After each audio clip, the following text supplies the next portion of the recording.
Métainier, qu'est-ce que ça fait à 21 ans d'être nommé comme ça à l'ONU par le secrétaire général de l'organisation? Franchement. C'est une grande responsabilité, bien sûr, parce qu'on est chargé de représenter sa jeunesse, la jeunesse dans le monde entier, pas seulement dans son pays, dans sa communauté ou au niveau régional. Mais c'est en même temps un grand défi, celui de faire en sorte qu'on puisse faire des consultations avec tous les jeunes, donc à la fois au niveau européen, au niveau mondial, pour être sûr que toutes les revendications, les demandes que nous allons faire au secrétaire général de l'ONU, mais aussi plus généralement aux agences onusiennes comme l'UNESCO, UNICEF, le Programme des Nations Unies pour l'environnement, et bien sûr les gouvernements, parce que l'ONU c'est aussi tous les gouvernements ensemble, pour leur demander plus d'action sur les questions environnementales, plus de protection de la biodiversité et aussi bien sûr plus d'action en faveur de la protection du climat. Alors ce conseil est consultatif, comment dès lors comptez-vous peser? C'est le nombre, la force de la jeunesse à travers le monde qui va faire en sorte que vous espérez être entendu? Bien sûr, c'est la grande question. Quel poids on va avoir dans les décisions politiques? Nous, on n'est pas du tout employés par l'ONU, donc on garde notre liberté de parole.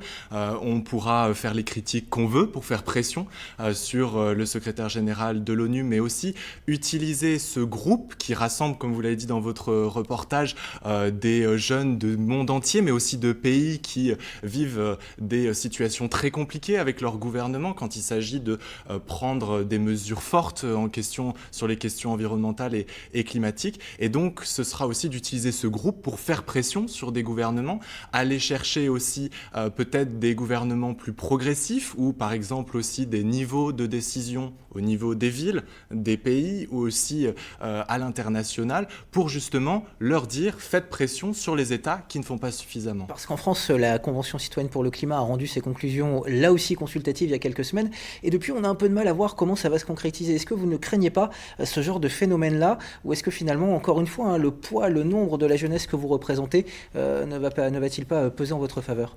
Déjà, il faudra qu'on ait des demandes concrètes et ça va être la première partie du travail. Comme finalement, vous l'avez dit, la Convention citoyenne pour le climat l'a fait.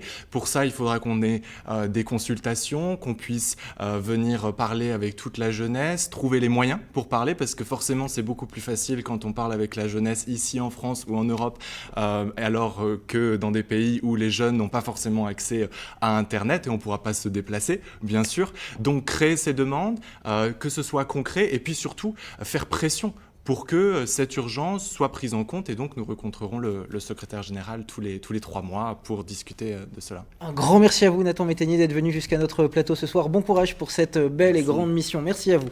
Et puis on va